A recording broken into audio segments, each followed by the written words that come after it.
This is not just underwater, this is a world that exists quietly while life above the surface rushes past without noticing it. The moment you descend, everything changes. The noise disappears, time slows down, and the ocean begins to speak in its own silent language. What looks like an ordinary rock is actually alive, layered with tiny creatures holding on, growing, surviving together. Every surface tells a story of patience, balance, and time measured not in seconds, but in years. Down here, life doesn't compete for attention, it simply exists, perfectly adapted, perfectly calm.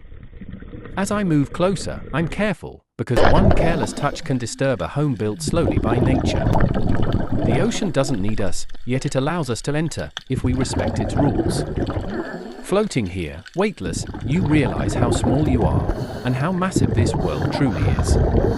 There is no rush, no deadlines, no distractions, only breath and bubbles reminding you that you are a guest. Above the water, we chase success, noise, and speed, but below the surface, the ocean teaches a different lesson: slow down, observe, and understand. This is why scuba diving changes people. It's not about adventure or thrill, it's about perspective.